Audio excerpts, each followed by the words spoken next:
فإن مع العسر يسرا إن مع العسر يسرا فإذا فرغت فانصب وإلى ربك فارغب. نحمده ونصلي على رسوله الكريم. أما بعد فأعوذ بالله من الشيطان الرجيم. بسم الله الرحمن الرحيم. رب اشرح لي صدري ويسر لي أمري واحلل عقدة من لساني يفقهوا قولي رب زدني علما. 67 سے المنافقون منافق مرد، والمنافقاتی اور منافق عورتیں، بعضهم بعض ان کے، من بعضن بعض سے ہیں، یأمرون وہ حکم دیتے ہیں، بالمنکر برائی کا، وینہون اور وہ روکتے ہیں، عن المعروف بھلائی سے، ویقبضون اور وہ بند رکھتے ہیں، ایدیہم اپنے ہاتھوں کو، نسوا اللہ وہ بھول گئے اللہ کو. لفظ اللہ پر زبر ہے تو اس سے پتہ چلتا ہے یہ مفعول ہے، آبجیکٹ ہے، اور اگر فاعل ہوتا تو اس پر پیش ہونی تھی. فنسیہم تو اس نے بلا دیا انہیں، فا تو نسیہ، نسیہ جو ہے واحد مذکر غائب ہے، ٹھیک ہے، نون سین یا فعل ماضی سے، تو ہم انہیں یعنی لوگوں کو، منافقین کو. تو یہ تین لیٹرز، تین الگ الگ، ان کی توڑ جوڑ کریں تو الگ الگ سے ہوتا ہے. فا ناسیہ ہم، ان المنافقین بے شک منافقین، ہم وہی، الفاسقون فاسق ہیں، نافرمان ہیں.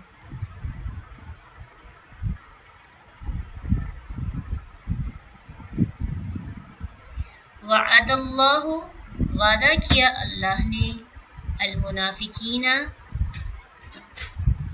منافق مردوں سے، والمنافقاتی اور منافق عورتوں سے. اب یہاں پہ لفظ اللہ پر پیش ہے تو اس سے کیا پتہ چلتا ہے؟ لفظ اللہ کیا ہے؟ فاعل ہے. والکفار اور کافروں سے، نارا آگ کا،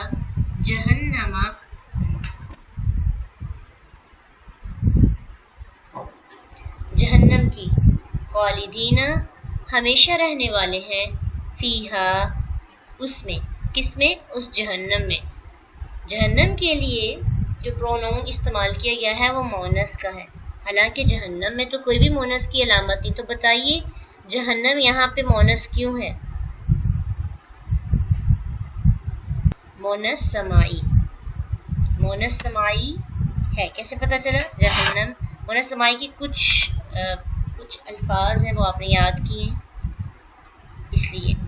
ہیا وہی، حسبہم کافی ہے انہیں، حسب کافی ہے ہم انہیں، ولعن اور لعنت کی ہم ان پر، اللہ اللہ نے. اب دیکھیے یہاں پہ اگر ہم لفظ اللہ پر زبر لگا دیں تو کیا اس کا سینٹنس میں کتنی تبدیلی آ جائے گی نا، فاعل سے مفعول بن جائے گا. وَلَهُمْ ان کے لیے، عذاب عذاب ہے، مقیم قائم رہنے والا، کالذین ان لوگوں کی طرح جو من قبلکم تم سے پہلے تھے، کانوا تھے وہ، اشد زیادہ شدید، منکم تم سے، قوتاً قوت میں، او وا یا اکثر زیادہ تھے، اموالاً مال میں، و اولاداً اور اولاد میں. فاستمتعوا پھر انہوں نے فائدہ اٹھایا، بخلاقہم بخلاقی، خلاق حصے کو بولتے ہیں، ہم اپنے. فاستمتعتم پس تم نے فائدہ اٹھایا، فا پس استمتعتم ماضی کا ہے نا، تم نے فائدہ اٹھایا، بخلاقکم بخلاقی اپنے حصے سے، کما جس طرح. اب دیکھیں یہاں پہ بخلاقہم اور بخلاقکم دونوں کا میننگز ایک کیے گئے ہیں، لیکن فرق کیا ہے؟ سوچیے تھوڑا اس پہ، خود ہی سوچیے، آپ کو سمجھ آئے گی. بخلاقہم آیا تھا کن کے لیے؟ غائب کے لیے، یعنی ان کے لیے. غائب کی بات ہو رہی تھی، جو پچھلے گزر گئے ان کی بات تھی، اس لیے ان کے لیے ہم استعمال کیا گیا، یعنی غائب کی ضمیر کو استعمال کیا گیا. بخلاقکم، کم جو ہے وہ کس کے لیے؟ مخاطب کے لیے استعمال کی جاتی ہے ضمیر. تو اب چونکہ بات مخاطب سے ہو رہی ہے، سامنے منافقین کو مخاطب کیا جا رہا ہے، فاستمتعتم یہ بھی مخاطب کا صیغہ ہے حاضر کا، اس لیے یہاں پہ کم جو ہے کس کے لیے استعمال کی گئی؟ سامنے والے کے لیے. تو دیکھیے تھوڑا سا بس آپ کے سمجھنے میں فرق ہے، ٹرانسلیشن تو وہی ہے. تو اس لیے عربی گرامر کی ہلکی پھلکی ضرورت رہتی ہے قرآن کو سمجھنے کی. کما جس طرح استمتع فائدہ اٹھایا، الذین انہوں نے جو من قبلکم تم سے پہلے تھے، بخلاقہم اپنے حصے سے، وخذتم اور بحث کی تم نے، کالذی جس طرح خاضو انہوں نے بحث کی تھی. اب دیکھیں یہاں پہ بھی خذتم خاضو دونوں کا بحث کرنا، لیکن صیغہ بدل گیا نا، ایک میں تم کی بات ہو رہی ہے اور ایک میں انہوں کی بات ہو رہی ہے. اولئک یہی لوگ ہیں، حبطت ضائع ہو گئے، اعمالہم ان کے اعمال، دنیا میں، والآخرہ اور آخرت میں. جو نیو اسٹوڈنٹ ہیں جن کو گرامر کا اتنا نہیں پتا، لیکن آج ان کے لیے ایک لیسن ہے، کم اور ہم میں فرق کرنا ہے. کم کہتے ہیں تم کے لیے اور ہم کہتے ہیں ان کے لیے، ٹھیک ہے. اعمالہم اعمال ان کے، یہ ہم اور ہم دونوں سیم ہیں. فی دنیا میں، والآخرتی اور آخرت میں. اولئک اور یہی لوگ ہیں، ہم وہ الخاسرون جو خسارہ پانے والے ہیں. ابھی آپ ریسنٹلی ٹیسٹ دے رہے ہیں تو آپ کی ریویژن تو ہو رہی ہوگی، تو اب یہ بتائیے وَأُولَٰئِكَ الْخَاسِرُونَ کافی تھا نا، یہی لوگ ہیں جو خسارہ پانے والے ہیں. ہم آنے کی یہاں پہ ضرورت کوئی نہیں تھی، لیکن یہاں پہ ہم کیوں آیا؟ قرآن میں تو ایک زبر بھی ایکسٹرا نہیں استعمال کی گئی، تو یہاں پہ ہم کو کیوں استعمال کیا گیا؟ بتا سکتا ہے؟ زور دینے کے لیے، تاکید پیدا کرنے کے لیے کلمہ حصر استعمال کیا گیا. ماشاءاللہ ماشاءاللہ، یعنی یہی لوگ ہیں خسارہ پانے والے، تاکید کر دی. علم کیا نہیں، یاتہم آئی ان کے پاس، نبأ خبر، الذین ان کی جو من قبلہم ان سے پہلے تھے، قوم نوح قوم نوح، وعاد اور عاد، وثمود اور سمود، وقوم ابراہیم اور قوم ابراہیم، واصحاب مدین اور مدین والے. اصحاب صاحب کی جمع ہے، اور ساتھی کو کہتے ہیں مدین کے ساتھی، مدین میں رہنے والے. والمؤتفکات اور الٹی ہوئی بستیوں والے، اتتہم آئے ان کے پاس، رسولہم رسول ان کے، بالبینات ساتھ واضح دلائل کے.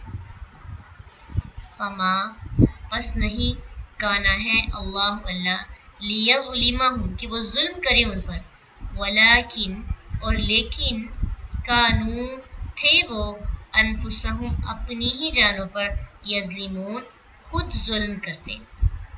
والمؤمنون اور مومن مرد، والمؤمنات اور مومن عورتیں، بعضهم بعض ان کے، اولیاء دوست ہیں، بعضن بعض کے، یأمرون وہ حکم دیتے ہیں، بالمعروف بھلائی کا، وینہون اور وہ روکتے ہیں، عن المنکر برائی سے، ویقیمون اور وہ قائم کرتے ہیں، الصلاۃ نماز، ویؤتون اور وہ ادا کرتے ہیں، الزکوٰۃ زکوٰۃ. اب یہاں پہ صلاۃ مفعول ہے، زکوٰۃ بھی مفعول ہے. ویطیعون اور وہ اطاعت کرتے ہیں، اللہ اللہ کی، ورسولہ اور اس کے رسول کی. اولئک یہی لوگ ہیں، سیرحمہم ضرور ان قریب، یرحمو رحم کرے گا. اب یرحمو کا رحم کرتا ہے بھی آ سکتا تھا، لیکن سین اگر شروع میں آ جائے تو فعل مضارع مستقبل کے لیے خاص ہو جاتا ہے. ہم ان پر، اللہ اللہ، ان اللہ عزیز حکیم بے شک اللہ بہت زبردست خوب حکمت والا ہے. وعدہ کیا اللہ نے. اب دیکھیں یہاں پہ اللہ فاعل ہے اور پیچھے لفظ اللہ پر زبر تھی, یہاں پہ لفظ اللہ پر پیش ہے, تو دونوں صورتوں میں یعنی چینج ہو جائے گا ان کا فاعل سبجیکٹ آبجیکٹ. المؤمنین مومن مردوں سے, والمؤمنات اور مومن عورتوں سے. جنات باغات کا, تجری بہتی ہے, من تحتہا ان کے نیچے سے, الانہار نہریں, خالدین فیہا ہمیشہ رہنے والے ہیں ان میں, ومساکین اور گھر, طیبۃ پاکیزہ, فی جنات عدن باغات میں عدن کے, ورضوان اور رضامندی, من اللہ کی طرف سے, اکبر سب سے بڑی ہے, افعال کے وزن پر. ذالک یہی ہے, ہوا وہ, الفوز کامیابی, العظیم بہت بڑی, یہی ہے کامیابی بہت بڑی. ہوا یہاں پہ بھی کیوں استعمال کیا گیا؟ تاکید کے لیے, یہی سب سے بڑی کامیابی ہے.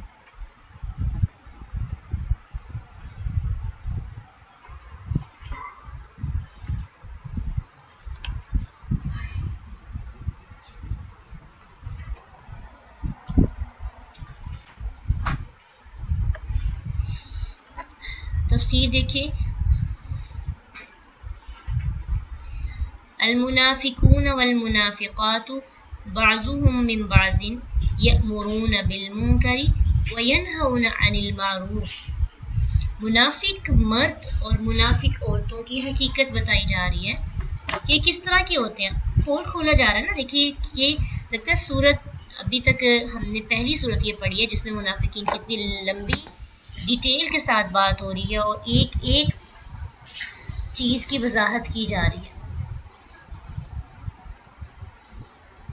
تو منافق مردوں اور عورتوں کی ایک جیسی ہی خصلت ہے, وہ برے کام کا حکم دیتے ہیں اور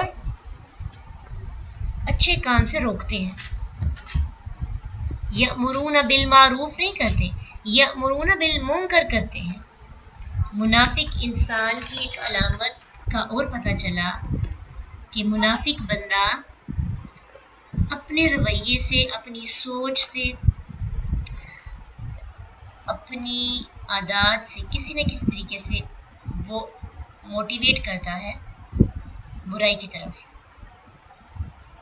اٹریکٹ کرتا ہے برائی کی طرف. اس کی طرف دیکھ کر لوگوں کا برا کام کرنے کو دل کرتا ہے. بعض اوقات ایسے ہوتا ہے کہ کوئی آپ زبان سے کسی کو برائی کا حکم نہیں دیتے, لیکن آپ کا حلیہ, آپ کا رہن سہن, آپ کا اٹھنا بیٹھنا, آپ کی پرسنالٹی اس طرح کی ہوتی ہے, کوئی بھی آپ سے ملتا ہے تو وہ گھر جا کے کوئی نہ کوئی برا کام ضرور کرتا ہے. تو قیامت کے دن پتہ کیا ہوگا, ہمارے اپنے بوجھ کے ساتھ بھی کچھ بوجھ ہوں گے, ایکسٹرا بوجھ. وہ بوجھ کون سے ہوں گے؟ وہ ہم نے لوگوں کے بوجھ اٹھائے ہوں گے. ہماری وجہ سے کوئی اگر برا کام کرتا ہے, ہمیں اپنا بوجھ تو اٹھانا پڑے گا, ساتھ اس کا بھی اٹھانا پڑے گا. اس لیے ہمیں اپنی پرسنالٹی ایسی نہیں بنانی چاہیے, یا کوئی بھی ایسا کام نہیں کرنا چاہیے کہ جس سے دوسرے برائی کی طرف اٹریکٹ ہو. آپ کوئی غلط کام کرتے ہیں نا, تو اس کی تشہیر نہیں کریں, اپنی برائیوں کے تذکرے نہ کریں. اگر اللہ نے آپ کی برائی کو چھپا کے رکھا ہے دوسروں سے, اللہ نے پردہ پوشی کی ہے, تو ہو سکتا ہے آپ کو فالو کرنے والے بہت سے لوگ ہوں, لیکن آپ کی ایک برائی کی وجہ سے آپ کے جو فالوورز ہیں وہ سارے وہ برا کام کرنا شروع کر دیں. تو خود سوچیں, ایک تو آپ اپنا بوجھ اور آپ دوسروں کا بوجھ بھی اپنے اوپر اٹھا لیتے ہیں. تو ایکسٹرا بوجھ جو اٹھانا پڑے گا وہ پھر ہم اس وقت ہی اندازہ لگا سکتے ہیں کہ کتنا برا ہوگا. تو منافق بندہ بھی یہی کرتا ہے کہ وہ برائی کا حکم دیتا ہے, اور جو انسان برائی کا حکم دیتا ہے کہیں نہ کہیں وہ ایسی بات کر دیتا ہے کہ وَيَنْهَوْنَ عَنِ الْمَعْرُوفِ, وہ برائی کا حکم تو دیتا ہے, ساتھ ساتھ نیکی سے بھی روکتا ہے. یہ آج کے دور میں تو نہیں کوئی کر سکتا. آج کے دور میں ایسا کرنا بڑا مشکل ہے. آج کے دور میں یہ نیک کام نہیں کیے جا سکتے. اگر یہ نیک کام کریں گے تو ہم تو پھر معاشرے کے ساتھ چل ہی نہیں سکتے۔ اس طرح سے بات کر کے دوسروں کو ڈیموٹیویٹ کرتا ہے برا نیکی کرنے سے۔ کچھ لوگ ارد گرد رہنے والے نیکی کر رہے ہوتے ہیں تو ہم اسے کہتے ہیں تم جتنی مرضی نیکی کرو تمہیں صلہ تو ملنے والا نہیں، تم جتنے مرضی مخلص ہو جاؤ تو اگلے بندے نے تو تمہارے ساتھ مخلص ہونا ہی نہیں، تم جتنی مرضی کسی کی مدد کر دو سامنے والے نے تو ہیلپ کرنی ہی نہیں۔ تم لوگوں کے اوپر گر گر کے ان کو سپورٹ کرتے ہو، تمہیں تو کبھی کسی نے سپورٹ نہیں کیا۔ عموماً یہ ہوتا ہے جب آپ کسی کی ہیلپ کرتے ہیں یا کوئی آپ سے برا سلوک کرتے ہیں آپ اچھا کرتے ہیں، کوئی آپ کو اتنی زیادہ عزت رسپیکٹ پروٹوکول نہیں دیتا، آپ ان کو دیتے ہیں، تو پھر اس کے عوض میں آپ کے ساتھ رہنے والے لوگ آپ کو اس طرح سے ڈیموٹیویٹ کرتے ہیں، بجائے اپریشیٹ کرنے کے کہ اچھا کام کر رہے ہیں تو کیا کرتے ہیں، ڈیموٹیویٹ کرتے ہیں۔ ظاہر طور پر نہیں روکتے کہ ہم لوگ ایمان کا لبادہ اوڑھ کر کسی کو یہ تو نہیں کہہ سکتے کہ یہ اچھا کام نہ کرو، لیکن ہماری عادتوں کے اندر اس طرح سے ایک کانٹے دار باتیں آ چکی ہیں کہ ہم نہ چاہتے ہوئے بھی اپنی باتوں سے دوسروں کو نیکی سے روک رہے ہوتے ہیں۔ اور پھر ہاتھ بندے ہیں، یعنی بخل کی وجہ سے، کنجوسی کی وجہ سے ان کے ہاتھ بندے ہوئے ہیں، وہ خرچ نہیں کرتے۔ تو یہی بات ہے نا، شیئرنگ کرنے کے معاملے میں منافق بندے کا اتنا کوئی کردار نہیں ہوتا، کنجوسی ہوتی ہے۔ 3 نئی علامتیں ان کی پتہ چلیں، برائی کی طرف موٹیویٹ کرتے ہیں، نیکی کے لیے ڈیموٹیویٹ کرتے ہیں، اور خرچ کرنے کے معاملے میں ان کا دل بہت چھوٹا ہوتا ہے۔ اپنے اندر بھی یہ تینوں چیزیں دیکھنی ہیں اور ان کو ختم کرنے کی بھی کوشش کرنی ہے۔ پھر اس کے عوض میں یہ 3 جو ان کی برائیاں ہیں، اس کی وجہ سے کیا ہوا، نسوا اللہ، اللہ کو وہ بھول گئے، فنسیہم، تو اس نے بلا دیا انہیں، یعنی اللہ نے ان کو بھلا دیا۔ اب اس سے کیا مراد ہے کہ اللہ کسی کو بھول سکتے ہیں؟ یعنی میموری کے لحاظ سے ایسی بات نہیں، میموری کے لحاظ سے اللہ کسی کو بھول نہیں سکتے۔ یعنی اللہ کو بھول جانے کا مطلب یہ ہے کہ انہوں نے اللہ کو یاد نہ رکھا، اللہ نے بھی ان کو یاد نہ رکھا، اللہ بھی ان کے معاملے میں بے نیاز ہو گئے، اللہ نے بھی ان کی پرواہ نہ کی۔ وَيَمُدُّهُمْ فِي طُغْيَانِهِمْ يَعْمَهُونَ، اللہ نے ان کو اشارے دینے بند کر دیے، اللہ نے ان کو ریمائنڈرز دینے بند کر دیے۔ اب ان کو کوئی یاد دہانی کروانے والا نہیں، اب ان کو کوئی اچھائی کی طرف موٹیویٹ کرنے والا نہیں۔ ان کے دل میں ختم اللہ علی قلوبہم وعلی سمعہم وعلی ابصارہم غشاوہ، صم بکم عمی فہم لا یرجعون، وہ اندھے بہرے گونگے ہو چکے ہیں، وہ دوبارہ واپس نہیں لوٹیں گے۔ کیا ریزن ہے؟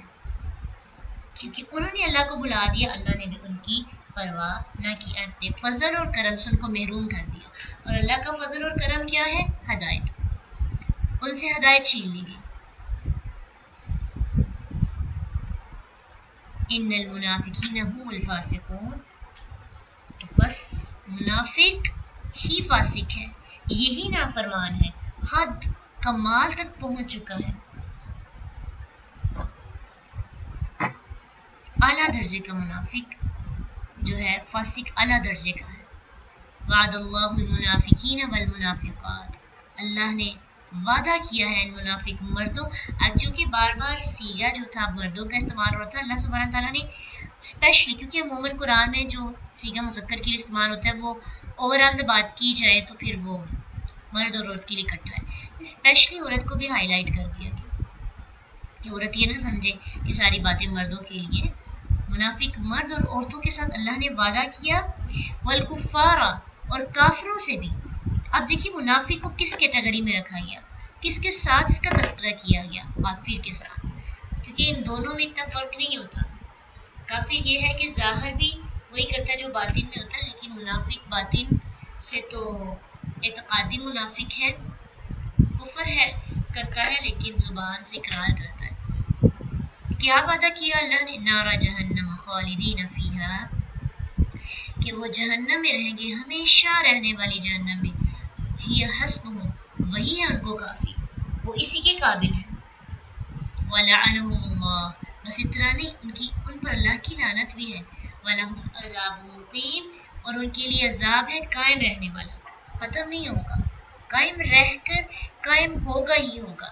کوئی چانس نہیں ہے کہ ان کو چھٹکارا ملے گا.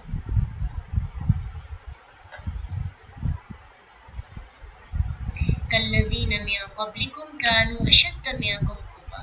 اب ان کو بتایا جا رہا ہے کہ جس طرح تم حرکتیں کرتے ہو تم سے پہلے بھی کچھ لوگ آئے تھے جنہوں نے ایسے کیا تھا، لیکن فرق بس یہ تھا کہ وہ تم سے زیادہ قوت میں اور مال میں شدید تھے. ان کے پاس مال بھی زیادہ تھا، اولاد بھی زیادہ تھی، طاقت بھی زیادہ تھی.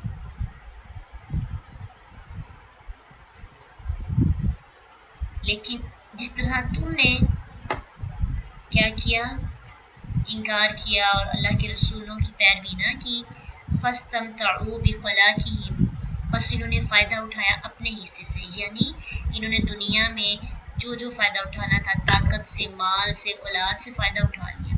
فاستمتعتم بخلاقکم، بس تم نے بھی اپنے حصے کا فائدہ دنیا میں اٹھا لیا جس طرح انہوں نے فائدہ اٹھایا تھا.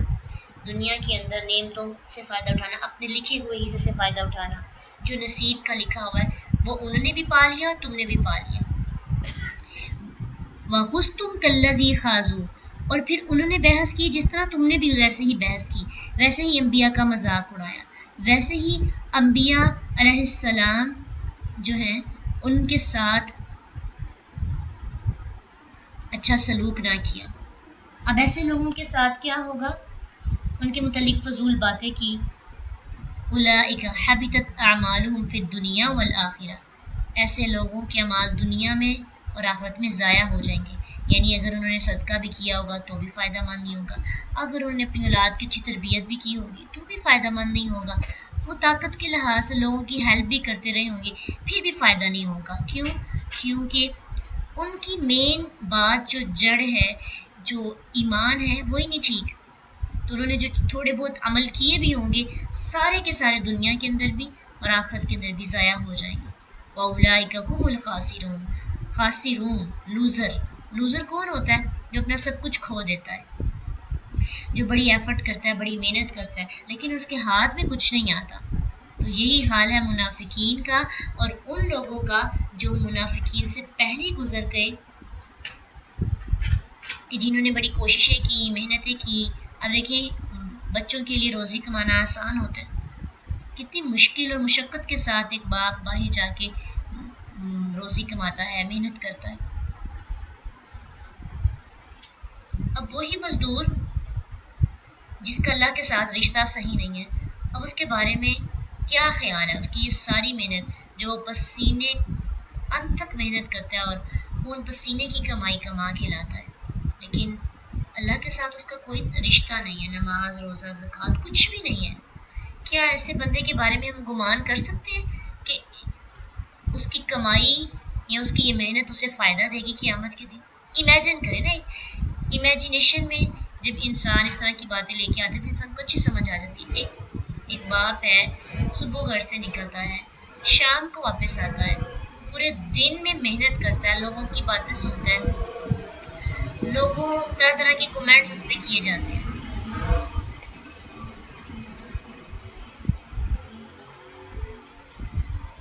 اب جب قیامت کے دن وہ آئے گا اللہ کے سامنے تو اتنی محنت اس نے کی ہے اپنے بچوں کے لیے، کیا اس کی یہ محنت اس کو فائدہ دے گی؟ تو قیامت کے دن جب ایسا شخص اپنے ساری محنت کو رائگا ہوتا، ضائع ہوتا دیکھے گا، اللہ سبحانہ تعالیٰ فرماتے ہیں کہ قیامت کے دن یعنی اس دن کچھ لوگوں کے اعمال روئی کی طرح ہوا میں اڑ رہے ہوں گے اور کوئی فائدہ نہیں ان کو دیں گے. خبیثت اعمالہم فی الدنیا والآخرہ. اسی طرح اگر آج کے دور میں دیکھا جائے، ایک عورت ہے صبح سے لے کے شام تک محنت کرتی ہے، لوگوں کو خوش کرنے کی کوشش کرتی ہے، اپنے گھر والوں کی خوشی کا خیال رکھتی ہے، صبح اٹھتی ہے اپنے گھر کے کام شروع کر دیتی ہے، اچھا پکا کے دیتی ہے، سب کو خوش رکھا ہوا اس نے، لیکن اس کا اللہ کے ساتھ کوئی رشتہ نہیں ہے، نماز، روزہ، زکوٰۃ سے اس کا کوئی تعلق نہیں ہے. وہ کیا اس چیز کے بارے میں امید لگا کے بیٹھی ہے کہ لوگوں کو خوش کر جانا اس کے لیے کافی ہو جائے گا، اس کی کفایت کر جائے گا قیامت کے دن؟ اولئک حبطت اعمالہم فی الدنیا والآخرہ. سارے اعمال ضائع ہو جائیں گے، کوئی عمل اس کو فائدہ نہیں دے گا. وَأُولَٰئِکَ هُمُ الْخَاسِرُونَ، اور یہی لوگ ہیں جو لوزرز ہیں، جو اتنی محنت کے باوجود بھی سب کچھ خسارے میں ڈال رہے ہیں. اب چونکہ بات یہاں پہ منافقین کی ہو رہی ہے، منافق بندہ بھی تو کوشش کرتا ہے نا، کیا کرتا ہے؟ دکھاوے کی نماز پڑھتا ہے، دکھاوے کا روزہ رکھتا ہے، دکھاوے کا خرچ کرتا ہے لوگوں کو خوش کرنے کے لیے. پچھلی آیت میں کل ہم نے یہی پڑھا کہ ان کی ترجیح کیا ہوتی ہے؟ لوگ خوش ہو جائے، یہ ترجیح نہیں ہوتی اللہ اور اس کے رسول کو خوش کر دیں. فرسٹ پریورٹی کیا ہے؟ لوگ خوش ہو جائے. تو اب سٹیپ بائی سٹیپ ہم آگے آتے ہیں کہ مزید محنت کرنے والے لوگ کون سے؟ جو دکھاوے کا کام کرتے ہیں، جو ریاکاری کے لیے کام کرتے ہیں. اب جو نہیں کرتے ان کے بھی سارے عمل، ان کی بھی ساری انت تک محنتیں ضائع ہو جائیں گی. ہمارے معاشرے کے اندر دیکھیں نا، ساری خواتین اور سارے مرد ایسے ہی تو کر رہے ہیں. گنے چنے لوگ رہ گئے ہیں جو اپنی زندگی کے ساتھ، اپنی جو روٹین لائف ہے اس کے ساتھ اللہ کو بھی یاد کیے ہوئے ہیں. ایک ایسی زندگی ہے کہ اللہ سبحانہ تعالیٰ نے ہمیں اس دنیا کے اندر ان کاموں کے لیے بھیجا تھا. یہ کام تو ہماری ضروریات زندگی کے لیے ضروری ہے، لیکن ہماری اخروی زندگی کے لیے کیا ضروری ہے ہمیں یہ بھی سوچنا ہے. اس لیے کوشش نہیں بلکہ بھرپور کوشش ہمیں کرنی ہے کہ اپنے اعمال پر نظر ڈالتے رہیے. یہ نہ ہو کہ ہم کوشش کرتے رہیں، بعد میں ہمارے ہاتھ کچھ نہ آئے اور ہم لوزرز کی صف میں کھڑے ہو جائیں. اللہ ہمیں کامیاب ہونے والے لوگوں کی صف میں شامل کرے. وَأُولَٰئِکَ هُمُ الْخَاسِرُونَ، یہی لوگ ہیں جو خسارہ پانے والے ہیں. أَلَمْ يَأْتِهِمْ نَبَأُ الَّذِينَ مِن قَبْلِهِمْ، کیا ان کے پاس ان لوگوں کی خبر نہیں آئی تھی جو پہلے لوگ گزر چکے تھے؟ کون کون سے لوگ تھے؟ نوح علیہ السلام کی قوم، عاد علیہ السلام کی قوم سمود، قوم ابراہیم، اصحاب مدین. یہ سارے لوگ جو ہیں گزر کے گئے ہیں. کیا تم نے ان لوگوں کے بارے میں نہیں دیکھا؟ کہ ان لوگوں کی خبریں نہیں پڑھی؟ یہاں پہ 6 قوموں کا ذکر کیا گیا ہے، اور ان 6 قوموں کا خاص طور پہ ذکر کیوں کیا گیا ہے؟ کیونکہ یہ عرب کے ارد گرد رہنے والی قومیں ہیں، اور انہوں نے جو برے کام کیے اللہ نے ان کو سزائیں دی. والمؤتفکات، الٹی ہوئی بستیوں والے، ان کی بستیوں کو الٹا دیا. کسی پر چیخ کا عذاب آیا، کسی پر پانی کا عذاب آیا، کسی کو ہواؤں میں اڑا دیا گیا. ہر قوم کو اللہ سبحانہ تعالیٰ نے ان کی سزا سے بتایا کہ کون سچا ہے. کس کے لیے یہ نمونہ تھی؟ آنے والوں کے لیے. لیکن نبی صلی اللہ علیہ وسلم کے دور کے منافقین نے اسے سبق حاصل نہیں کیا.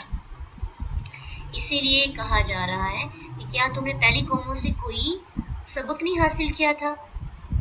اتتہم رسولہم بالبینات، ان کے پاس واضح دلائل کے ساتھ انبیاء آئے تھے. فما کان اللہ لیظلمہم، یہ جو اللہ نے ان کو الٹایا تھا، کیا اللہ نے ان پہ ظلم کیا تھا؟ کیا تم یہ سوچتے ہو کہ اللہ نے ان پر عذاب بھیج کر بہت بڑا ظلم کیا؟ اللہ رحم دل نہیں، رحم فرمانے والا نہیں. ولیکن کانوا انفسہم یظلمون، انہوں نے اپنی جانوں پر خود ظلم کیا تھا. اللہ نے ان پہ ظلم نہیں کیا تھا. اللہ کسی پہ ظلم نہیں کرتے. اللہ کی رحمتیں اس کے غضب پر حاوی ہے، اس کے غضب سے زیادہ ہے. تو اللہ کے بارے میں کبھی نہیں یہ سوچنا چاہیے کہ اللہ عذاب دے کر جو ہے کسی پہ ظلم کرے. انسان اپنے لیے گڑھا خود کھودتا ہے. انسان اللہ کی نافرمانی کر کے اپنے لیے عذاب اپنے حق میں خود لکھتا ہے. اس لیے اگر کبھی، کیونکہ قرآن کی آیات آپ جب پڑھتے ہیں، مطالعہ کرتے ہیں، تو آپ کو پتہ چلتا ہے کہ جو بھی ہم پہ خوشخبری والی بات یا خوشی ہمیں ملتی ہے تو وہ اللہ کی طرف سے ہوتی ہے. لیکن جو بھی مصیبت ہم پہ آتی ہے، جسمانی ہو روحانی ہو، وہ ہمارے نفس کی وجہ سے آتی ہے. ہم نے کچھ اعمال ایسے کیے ہوتے ہیں کہ اس کی سزا ہمیں مل رہی ہوتی ہے، ہماری آزمائش ہو رہی ہوتی ہے. اس لیے یہ نہیں کہنا چاہیے اللہ کا قہر آ گیا. ہم نے غلط کام کیے، ہم نے نافرمانی کی، ہمیں اب کفارہ ادا کرنا پڑے گا. ہمیں یہ سزا جو ہے یہ برداشت کرنی ہوگی، یا پھر ہماری آزمائش اور ہمیں اس آزمائش میں پورا اترنا ہوگا. وَلَٰكِنْ كَانُوا أَنفُسَهُمْ يَظْلِمُونَ، اللہ کسی پر بھی ظلم نہیں کرتا، انسان خود اپنے آپ پر ظلم کرتا ہے. اب آگے اچھے لوگوں کی تعریف کی جا رہی ہے. اس دنیا میں اچھے لوگ بھی رہتے ہیں.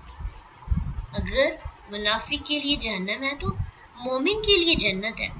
اور مومن کی صفت کیا ہے؟ والمؤمنون والمؤمنات، مومن مرد اور عورتیں آپس میں ایک دوسرے کے دوست ہیں. سب سے پہلی صفت، کسی سے حسد نہیں کرتے،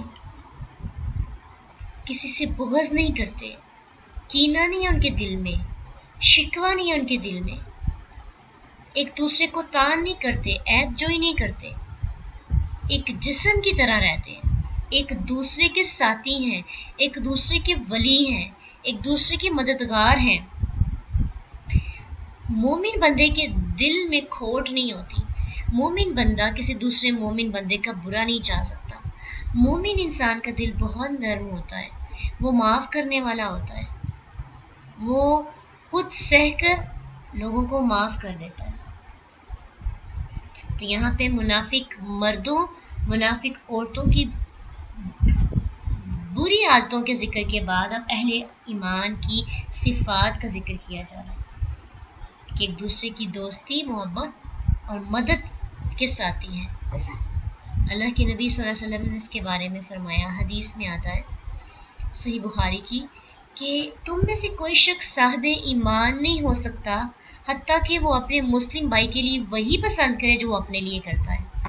یہ ہے مومن انسان کے دوسرے مومن انسان کے لیے محبت، کہ مومن بندہ وہ ہے جو وہ اپنے لیے پسند کرتا ہے، جو وہ اپنے بچوں کے لیے پسند کرتا ہے، جو وہ اپنے ماں باپ کے لیے پسند کرتا ہے، جو وہ اپنے رشتہ داروں کے لیے پسند کرتا ہے، وہی معاملہ وہ دوسروں کے لیے پسند کرتا ہے.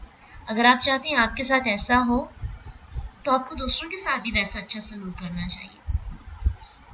ٹھیک ہے، تو ہم اپنے لیے تو یہ پسند کرتے ہیں کہ ہمیں بہت رسپیکٹ دی جائے، ہمیں بہت عزت دی جائے، ہمیں بہت پروٹوکول دیا جائے، ہمیں بہت چاہت کی جائے، لیکن ہمیں دوسروں کے لیے بھی یہی رویہ رکھنا چاہیے جو اپنے لیے پسند کرتے ہیں. مومن بندہ ایسا ہی ہوتا ہے. تو یہ اسی سے پتہ چلتا ہے. اب جیسے کہ منافقین کی علامتیں پڑھی ہیں تو مومن کی علامتیں بھی اب آ رہی ہیں، تو ان کو اپنے اندر، اپنی عادتوں کے اندر شامل کرنے کی کوشش کرنی ہے. آج کے بعد نفرتیں، بغض، حسد، کینہ سب کچھ ختم، شکوے سارے ختم. اللہ کی رضا کے لیے ساتھ ساتھ ہی اپنے دل کا صفایا کرتے رہا کریں. یہ ایک بوجھ ہوتا ہے جو آپ کو سونے بھی نہیں دیتا. ایک ایسا بوجھ ہے جو انسان کو، کسی کو کوئی نقصان نہیں پہنچتا، انسان خود پریشان ہوتا ہے. پھر اسی طرح ایک اور حدیث میں آتا ہے صحیح مسلم کی، نعمان بن بشیر رضی اللہ عنہما بیان کرتے ہیں کہ اللہ کے رسول صلی اللہ علیہ وسلم نے فرمایا، مومنوں کی مثال آپس کی محبت، ایک دوسرے پہ رحم اور شفقت میں ایک جسم کی ہے. جس کے ایک عضو کو تکلیف پہنچتی ہے تو بقیہ سارے اعضاء بخار اور بے چینی کی صورت میں اس کا ساتھ دیتے ہیں. تو ایسے ہی مومن بندہ جب اس کو تکلیف پہنچتی ہے تو دوسرا جو مومن بندہ، اس کا دوست، اس کا ساتھی ہوتا ہے، وہ بھی اس تکلیف کو محسوس کرتا ہے، اس پریشانی کو، اس آفت کو، اس درد کو فیل کرتا ہے. خوش نہیں ہوتا، مذاق نہیں بناتا کہ واؤ اس پر بھی، اس کو یہ بھی مشکلات میں پھنس چکا ہے تو چلو ہمیں باتیں کرتا تھا، آج ہم اس کا مذاق بناتے ہیں. نہیں، مومن بندہ دوسرے مومن بندے کے لیے اس کے جسم کے حصے کی طرح اس کی مدد کرتا ہے. پھر ایک اور حدیث میں آتا ہے کہ اللہ کے نبی صلی اللہ علیہ وسلم نے فرمایا، ایک مومن دوسرے مومن کے لیے امارت کی مانند ہے جس کی بعض اینٹیں بعض کو سہارا دیتی ہے. یہ صرف بعض اولیاء، بعض کی تشریح دیکھیں احادیث کی صورت میں، بہت سی حدیث ہیں. تو یہ ایک حدیث ہی کافی ہے ایک دوسرے مسلمان مومن کے ساتھ محبت کرنے کے لیے. ہم کتنی نفرتیں کرتے ہیں ایک دوسرے کے ساتھ، کیا ہم مومن ہو سکتے ہیں؟ خود سوچیں. پہلی خوبی میں، پہلی سیڑھی میں ہم ناکام ہو گئے ہیں. ہم مفلحون میں شامل ہو سکتے ہیں؟ کامیابی، بڑی کامیابی کی خوشخبری ہمیں مل سکتی ہے؟ ہمارے دلوں کے اندر تو بہت سے لوگوں کے بارے میں شکوے ہیں، ہمارے دل تو بھرے ہوئے ہیں. کوئی انسان ملے اور ہم سنا کر، آنسو بہا کر دوسرے کی چغلی کریں، غیبت کریں. بالکل ایسی بات ہے. سگے بہن بھائیوں کے لیے بھی ہم وہ چیز پسند نہیں کرتے جو اپنے لیے پسند کرتے ہیں. ہم کہتے ہیں اچھا ہوا ہے ہمارے ساتھ برا کیا تھا، دوسروں کے ساتھ بھی برا اب اس کو پتہ چلے گا. ایسی عادت نہیں بنانی. سب سے پہلے اپنے گھر والوں کے لیے بے ضرر بننا ہے. سب سے پہلے اپنے گھر والوں کے لیے برکت کی وجہ بننا ہے. پوری کوشش کرنی ہے. مقصد کیا ہو؟ اللہ راضی ہو جائے. یہ مقصد پھر بھی نہ بنائیں کہ لوگوں کو راضی کرنا ہے. لوگ نہیں راضی ہوں گے آپ سے. آپ اپنے جسم کے حصے کاٹ کے بھی لوگوں کو دے دیں گے، لوگ آپ سے خوش نہیں ہو سکتے. اللہ خوش ہو سکتا ہے آپ سے. اللہ خوش کرنا بہت آسان ہے، اللہ کو منانا بہت آسان ہے. ہم کیوں مشکل راہیں اپناتے ہیں؟ اللہ کے رسول ہمیشہ آسان رستہ اختیار کرتے تھے، اور آج کے دور میں آسان رستہ یہ کہ انسان اللہ کو راضی کر دے. دوسروں کو راضی کرنا بہت مشکل ہے. اس لیے اللہ کی رضا کے لیے مومن بندے کو دوسرے مومن کے ساتھ ویسے ہی سلوک کرنا چاہیے جیسا یہ کرنے کا حق ہے. بعضهم اولیاء بعض، صرف دوستوں کے لیے نہیں، ہر مومن بندے کے لیے ہم نے دوست بننا ہے. یأمرون بالمعروف، دوستی نہیں نبھاتے، بس چاپلوسی والی باتیں ہی نہیں کرتے، لگی لپٹی باتیں ہی نہیں کرتے، محبتوں کا اظہار ہی نہیں کرتے، تحفے تحائف ہی نہیں دیتے. ساتھ مین مقصد ان کی محبت کا کیا ہوتا ہے؟ ایک دوسرے کے لیے ریمائنڈر ہوتے ہیں، ایک دوسرے کے لیے یاد دہانی کی وجہ بنتے ہیں. آپ کا دوست وہی دوست ہے جو آپ کو برائی سے روکے اور نیکی کا حکم دے. یہ ہے اصل دوستی.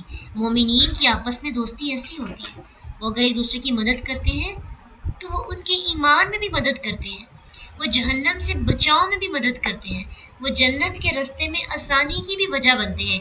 یہ ہے آپ کے اصل دوست.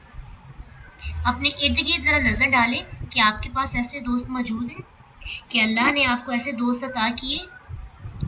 اگر عطا کیے تو شکر ادا کریں. الحمدللہ بنعمتہ تتم الصالحات. اگر نہیں عطا کیے تو اللہ سے دعا کریں اللہ ہمیں ایسی دوستی عطا کر دے. ایسے دوست قیامت کے دن نور کے ممبر پہ ہوں گے. سبحان اللہ. نور کا ممبر چاہیے؟ کس کس کو چاہیے نور کا ممبر؟ سبھی کو ضرورت ہے نا. قیامت کے دن نور کے ممبر پہ بیٹھے ہوں گے ایسے لوگ جو اللہ کی رضا کے لیے ایک دوسرے سے محبت کرتے ہیں، جو ایک دوسرے کو نیکی کا حکم دیتے ہیں، جو ایک دوسرے کو برائی سے روکتے ہیں. ایسے لوگوں کو انبیاء، صالحین، شہداء اور سچے لوگوں کے ساتھ جو ہے کھڑا کیا جائے. اس لیے اپنی دوستیاں اللہ کی رضا کے لیے اچھی کرنی چاہیے. جو دوست آپ کے برائی کی طرف موٹیویٹ کرتے ہیں ان سے دور رہنا چاہیے. جو دوست آپ کو نیکی کی طرف بلاتے ہیں ان کے قریب قریب رہنا چاہیے. ان کی دوستی اللہ سے مانگنی چاہیے، ان کی کمپنی اللہ سے مانگنی چاہیے. اللہ سبحانہ تعالیٰ سے دعا کرنی چاہیے اللہ ہمیں ایسے لوگوں کے ساتھ کر دے، ایسے لوگوں کے ساتھ رہنے کا موقع دے تاکہ ہم ان کے ساتھ رہ کے نیکی کے اندر اور بڑھ چڑھ سکیں. انشاءاللہ اپنی دوستیوں کو اللہ کی رضا والا بنانا ہے. اگر کوئی آپ کے پاس ایسا دوست نہیں ہے تو آپ دوسروں کے لیے ایسے دوست بنیں. اصل محبت یہی ہوتی ہے کہ آپ کسی کو جنت کی طرف لے کے چلیں. وَيُقِيمُونَ الصَّلَاةَ. سب سے پہلا حکم کس چیز کا دینا ہے؟ نماز کا. خود بھی پڑھنی ہے دوسروں کو بھی. اب یہی نہیں ہے کہ آپ دوسروں کی بلائی کا کہتے رہیں اور برائی سے روکتے رہیں اور نماز آپ کی ضائع ہو جائے. مین چیزیں بتا دی ہیں. وَيُقِيمُونَ الصَّلَاةَ. نماز بھی قائم کرتے ہیں مومن بندے. وَيُؤْتُونَ الزَّكَاةَ. اور زکوٰۃ بھی دیتے ہیں. وَيُطِيعُونَ اللَّهَ وَرَسُولَهُ. اور اللہ اور اس کے رسول کی اطاعت کرتے ہیں. اور اطاعت جو ہے خوشی سے کی جاتی ہے. طوعاً، خوشی سے اللہ اور اس کے رسول کی بات مانتے ہیں. ان کے دل پہ بوجھ نہیں ہوتا، وہ بات مانتے ہوئے منہ نہیں بناتے. اللہ کی رضا میں راضی ہونے والے ہوتے ہیں. اولئک سیرحمہم اللہ. اللہ ضرور رحم کرے گا ان پر. اگر ان سے غلطی ہو بھی جائے اللہ ان پہ رحم کرے گا، ان کو معاف کر دے گا. اتنا تو حق بنتا ہے نا ایسے لوگوں کا جو جن کے اندر اتنی صفات ہے. کیا کرتے ہیں؟ آپس میں محبت رکھتے ہیں اللہ کی رضا کے لیے، اخلاص والی محبت، تانا نہیں دیتے، عیب جوئی نہیں کرتے، نفرت نہیں رکھتے، نیکی کا حکم دیتے ہیں، برائی سے روکتے ہیں، نماز قائم کرتے ہیں، زکوٰۃ ادا کرتے ہیں اور اللہ اور اس کے رسول کی اطاعت کرتے ہیں۔ اللہ سے روحوں پر ضرور رحم کرے گا، ان اللہ عزیز حکیم، اللہ بہت زبردست حکمت والا ہے۔ ایسے لوگوں کو اللہ تعالیٰ صرف رحم ہی نہیں عطا کریں گے، اللہ نے ان کے ساتھ وعدہ کیا ہے، جیسے منافق کے ساتھ وعدہ کیا تھا، ایسے ہی مومن بندے کے ساتھ کیا وعدہ کیا ہے کہ ان کو ایسی جنت عطا کی جائے گی جس کے نیچے سے نہریں بہہ رہی ہوں گی۔ اب جب بچپن میں ہم یہ آیت سنتے تھے نا تو ہمیں لگتا تھا کہ نیچے نہر ہوگی اور اس کے اوپر جنت میں گھر بنا ہوگا۔ تو آپ کبھی آپ کا سفر کیا ہو ایسے علاقوں میں جہاں پہ نیچے نہریں بہہ رہی ہوتی ہیں، آبشار چل رہی ہوتی ہے اور ایک ہوٹل میں آپ رہتے ہیں، تب دیکھیں کہ آپ ونڈو سے کھڑے ہو کر کیسا منظر دیکھتے ہیں، آپ کے سامنے نہر بہہ رہی ہے اور سامنے اتنے خوبصورت درخت ہے، آبشار کا پانی ہے، کتنا خوبصورت منظر ہوتا ہے۔ اس منظر کو دیکھ کر آنکھیں ٹھنڈک آنکھوں کو پہنچتی ہے، انسان جتنی بھی پریشانی تکلیف میں مبتلا ہو، انسان کے دل کو سکون مل جاتا ہے۔ وہ تو ایک جھلک ہے، جنت میں تو کیا ہی بات ہوگی، نہریں بہہ رہی ہوں گی، اس کے مکان کے آگے سے، اس کے مکان کے نیچے وہ چھت پہ کھڑے ہو کر نیچے سے خوبصورت مناظر دیکھے گا، اور اس سے خوبصورت بات خالدین فیہا، اس میں ہمیشہ رہے گا، کوئی اس کے حسد نہیں کرے گا، اس کو کوئی نکال نہیں سکے گا اس جنت سے۔ وَمَسَاكِنَ طَيِّبَةً، اور گھر ہے پاکیزہ، فی جنات عدن، باغات ہیں عدن کے، پاکیزہ جگہ۔ ابو سعید خدری رضی اللہ عنہ بیان کرتے ہیں کہ اللہ کے نبی صلی اللہ علیہ وسلم نے فرمایا، جنت میں ایک اعلان کرنے والا اعلان کرے گا، تمہارے لیے یہ نعمت ہے کہ تم تندرست رہو گے، کبھی بیمار نہیں ہوگے، تمہارے لیے یہ نعمت ہے تم زندہ رہو گے، کبھی نہیں مرو گے، تمہارے لیے یہ نعمت ہے تم جوان رہو گے، کبھی بوڑھے نہیں ہوگے، اور تمہارے لیے یہ نعمت ہے کہ تم خوش رہو گے، کبھی تنگی میں مبتلا نہیں ہوگے۔ یہی تو چیزیں ہیں جو انسان کو دنیا میں پریشان کرتی ہیں، انسان امیر ہو کر بھی، انسان آسائشوں کے باوجود بھی ان نعمتوں سے محروم ہوتا ہے اور اس کی آسائشیں اس کو فائدہ نہیں پہنچا پاتی۔ جنت میں نہ انسان بیمار ہوگا، نہ انسان مرے گا، نہ انسان برا ہوگا، نہ انسان تنگی میں مبتلا ہوگا، اس کے لیے آسانی ہی آسانی ہوگی۔ تو کیا ایسی نعمت کا ہمیں انتظار نہیں کرنا چاہیے؟ ایسی نعمت کا انتظار نہیں کریں گے ہم؟ پھر ایک اور حدیث میں آتا ہے کہ رسول اللہ صلی اللہ علیہ وسلم نے اس بارے میں فرمایا، اور قرآن کی آیت بھی ہے کہ انہیں آواز دی جائے گی کہ یہ ہے وہ جنت جس کے تم وارث بنائے گئے تھے اس وجہ سے کہ تم نیک عمل کرتے تھے، ان نیک اعمال کی وجہ سے تمہیں آج جنت میں اعلیٰ مقام مل رہا ہے۔ وَرِضْوَانٌ مِّنَ اللَّهِ، وَرِضْوَانٌ مِّنَ اللَّهِ اکبر، اور رضامندی اللہ کی طرف سے سب سے بڑی۔ یہ تو انعام ہے، دوسرا اللہ کی خوشنودی کہ اللہ آپ کا محبوب جو ساری کائنات کا مالک ہے وہ آپ سے خوش ہو گیا۔ اگر وہ خوش ہو جائے تو اس سے بڑی کامیابی کیا ہے؟ ذالک هو الفوز الکبیر، یہی ہے اصل کامیابی۔ لوزرز کے مقابلے میں سکسیس کس کی ہے، کامیابی کس کی ہے، ونر کون ہے؟ ایسا بندہ جس کے پاس جنت آ جاتی ہے۔ لوگ جنت کے بارے میں بڑی بری باتیں کرتے ہیں، کومنٹس پاس کرتے ہیں۔ وَرِضْوَانٌ مِّنَ اللَّهِ اکبر، اور رضامندی اللہ کی طرف سے سب سے بڑی۔ تو جنت میں ان کو اللہ کی رضا بھی حاصل ہو جائے گی، یہ اصل کامیابی ہے۔ اس کے بارے میں حدیث میں کیا آتا ہے کہ اللہ کے نبی صلی اللہ علیہ وسلم نے فرمایا، اللہ تعالیٰ جنت والوں سے فرمائیں گے، اے جنت والوں کیا تم خوش ہو گئے؟ تو وہ عرض کریں گے، اے ہمارے پروردگار کہ ہم کیوں نہیں خوش ہوں گے، تو نے تو ہمیں سب کچھ عطا کر دیا جو اپنی مخلوق میں سے تو نے کسی کو بھی نہیں دیا۔ اللہ فرمائیں گے، کیا میں تمہیں ان تمام نعمتوں سے بڑھ کر ایک اور نعمت نہ دوں؟ غور کریں گے اب اس سے بڑھ کر اور کون سی نعمت ہو سکتی ہے؟ اللہ تعالیٰ فرمائیں گے میں تمہیں اپنی خوشنودی سے نوازتا ہوں، اب میں کبھی تم سے ناراض نہیں ہوں گا۔ جنت والوں کی سب سے بڑی نعمت، سب سے بڑی عطا ان پہ کیا ہوگی؟ اللہ کی خوشنودی۔ اللہ ان سے راضی ہو جائے گا، اللہ ان سے کبھی ناراض نہیں ہوگا۔ تو دنیا میں ہمیں ایفرٹ کر لینی چاہیے نا، اتنی بڑی عطا کے لیے، اتنی بڑی، پھر سوچنا ہی نہیں پڑے گا کہ کون سا کام کرنا ہے کون سا نہیں کرنا۔ یہ صرف دنیا میں سوچنے کے کام ہے، پھونک پھونک کے قدم رکھنا، کہیں مجھ سے مسٹیک نہ ہو جائے، کہیں مجھ سے غلطی نہ ہو جائے، کہیں مجھ سے خطا نہ ہو جائے، کہیں اللہ مجھ سے ناراض نہ ہو جائے۔ یہ کہاں پہ سوچنے والے کام ہیں؟ دنیا کے اندر۔ قیامت کے دن تو ایسا ہم کچھ بھی نہیں سوچیں گے۔ جب ہمیں جنت مل جائے گی تو پھر تو ہم خوشیاں منائیں گے، بس انجوائمنٹ ہوگی، کوئی سوچنے کی باتیں ہی نہیں ہوگی۔ انسان بس انجوائے کرے گا، انسان صرف لطف اندوز ہوگا۔ تو کیا ایسی بڑی انجوائمنٹ کے لیے کہ ہم دنیا کے مزے کو قربان نہیں کر سکتے؟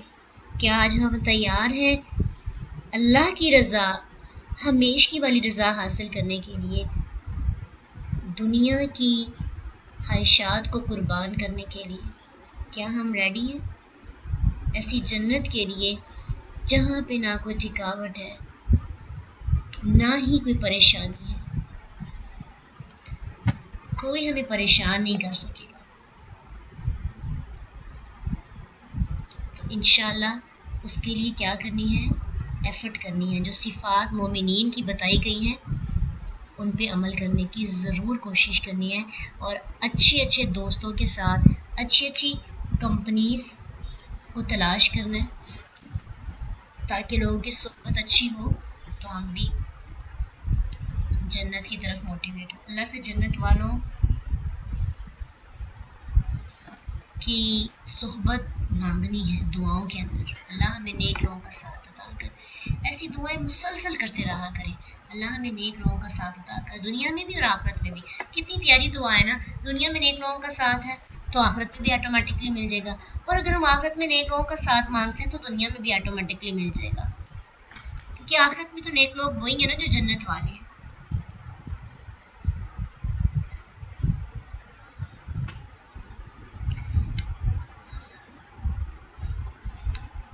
اللہم انی اسألک الجنۃ واعوذ بک من النار، اللہم انی اسألک الجنۃ واعوذ بک من النار، اللہم انی اسألک الجنۃ واعوذ بک من النار۔ اے اللہ ہم تجھ سے جنت کا سوال کرتے ہیں اور جہنم کے عذاب سے پناہ مانگتے ہیں۔ وآخر دعوانا ان الحمد للہ رب العالمین۔ سبحانک اللہم وبحمدک، نشہد ان لا الہ الا انت، نستغفرک ونتوب الیک۔ فإن مع العسر يسرا، إن مع العسر يسرا، فإذا فرغت فانصب وإلى ربك فارغب۔